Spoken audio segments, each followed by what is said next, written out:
नमस्कार, स्वागत है आपका आदिशक्ति पीताम्बरा परिवार में। आज इस वीडियो के माध्यम से हम बात करेंगे कि दुर्गा सप्तशती में दिया गया अथ सप्तश्लोकी दुर्गा स्तोत्र का पाठ आपको कैसे करना चाहिए और इसके करने से आपको क्या लाभ प्राप्त होते हैं। वैसे तो दुर्गा सप्तशती में दिए गए सभी ही स्तोत्र कवच, अर्गला, कीलक तथा अन्य स्तोत्र सभी बहुत ही पावरफुल हैं, लेकिन उनका अगर आपको उचित विधान पता हो, उस विधान के द्वारा अगर पाठ किया जाए तो भगवती प्रसन्न होती हैं। तो आज हम बात करेंगे सप्तश्लोकी दुर्गा के बारे में। जो सप्तश्लोकी दुर्गा स्तोत्र है उसमें शिवजी बोलते हैं कि हे देवी, तुम भक्तों के लिए सुलभ हो, यानी बहुत आसानी से प्रसन्न होने वाली हो, समस्त कर्मों का विधान करने वाली हो, इस कलयुग में सभी कामनाओं को सिद्ध करने वाली हो और भक्तों का सदा ही आप कल्याण करती हो। ऐसी अनुकंपा आपकी बनती है अपने भक्तों के ऊपर कि समस्त कष्टों का नाश हो जाता है। वे भगवती देवी पार्वती से प्रार्थना करते हैं कि आप इस महिमा का वर्णन जो है अपनी ही वाणी से करो। तब भगवती देवी कहती हैं कि हे देव, आपका मेरे ऊपर बहुत स्नेह है।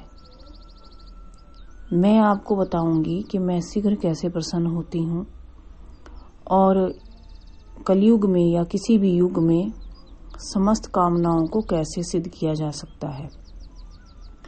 तब उन्होंने अम्बा स्तुति को बताया, यानी कि सप्तश्लोकी दुर्गा को। इस सप्तश्लोकी दुर्गा स्तोत्र में नारायण ऋषि हैं, अनुष्टुप छंद है, श्री महाकाली, श्री महालक्ष्मी और श्री महासरस्वती देवता हैं। दुर्गा जी की प्रसन्नता के लिए इसका विनियोग किया जाता है। तब उसके बाद आपको फिर इस स्तोत्र का पाठ करना चाहिए। जब भी हम कुछ अच्छा करने के लिए चलते हैं या भक्ति की तरफ चलते हैं, आध्यात्म की ओर चलते हैं, तो यही महामाया जो है वो प्राणियों को मोह में डाल देती है। ऐसे बल से, ऐसी रस्सी से खींचकर मोह में डाल देती है कि साधक जो है भक्ति कर ही नहीं पाता है। ऐसा नहीं कि उसमें साधक का कोई अनिष्ट हो जाता है या कुछ बुरा होता है, ऐसा बिल्कुल भी नहीं है।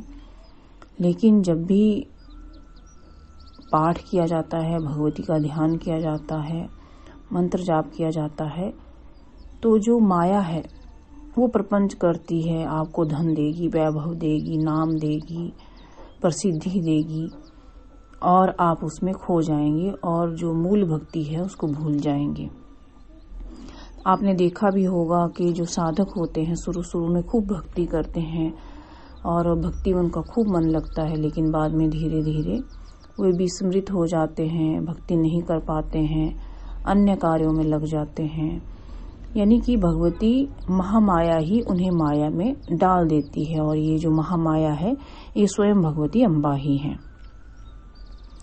भगवती सबका कल्याण करती है, सबका दोष हो उसे हर लेती है, भय है उसे हर लेती है, कोई कष्ट है उसे हर लेती है। इसी श्री दुर्गा सप्तश्लोकी स्तोत्र में ये सब बताया गया है। जब भी कोई साधक उनकी शरण में जाता है तो वो उनको पुरुषार्थ सिद्ध कराती है, अपने शरण में आने वाले को प्रेम करती है, उनका कल्याण करती है, सारी पीड़ाओं को हर लेती है। भगवती उनके सभी रोगों को भी नष्ट कर देती है। लेकिन यदि कुछ भूल हो जाए या अच्छे से पाठ ना करें या किसी का अनिष्ट करने के लिए इस स्तोत्र का पाठ करें तो भगवती जो है वो कुपित भी हो जाती है। स्तोत्र के अंत में कहा गया है कि हे सर्वेश्वरी, तुम इसी प्रकार तीनों लोकों की समस्त बाधाओं को शांत करो और हमारे शत्रुओं का नाश करती रहो। सारे भयों को भगवती नष्ट कर देती है, शत्रुओं का नाश कर देती है, अपने भक्त का कल्याण करती है। तो इस सब श्लोकी का पाठ आपको कैसे करना चाहिए? आपको सबसे पहले गुरु आज्ञा से इसे ले लेना चाहिए। फिर भगवती की प्रतिमा यंत्र स्थापित करके साधक को इसका पाठ प्रारंभ करना चाहिए। पाठ प्रारंभ करने से पहले गणेश जी का पूजन करना चाहिए, गुरु पूजन करना चाहिए और नारायण जी को प्रणाम करना चाहिए। श्री महालक्ष्मी, श्री महाकाली और श्री महासरस्वती का ध्यान करना चाहिए। शिव को प्रणाम करना चाहिए। उसके बाद विनियोग करना चाहिए और इसके बाद आप इसका पाठ कर सकते हैं। पाठ आप किताब से भी कर सकते हैं या अगर आपको ये याद हो तो आप आंखें बंद करके भी इसका पाठ कर सकते हैं। कहा गया है कि प्रतिदिन इसका 11 या 21 पाठ करने से शुभता की प्राप्ति होती है और भगवती प्रसन्न होती है। साधक अपने किसी भी दुष्कर कार्य को सिद्ध करने के लिए, भगवती की प्रसन्नता के लिए, शत्रु विनाश के लिए, अच्छे स्वास्थ्य के लिए, मनोकामना की पूर्ति के लिए अथ सप्तश्लोकी दुर्गा स्तोत्र का पाठ कर सकते हैं। अगर आपको ये जानकारी अच्छी लगी हो तो आप लाइक करें। धन्यवाद।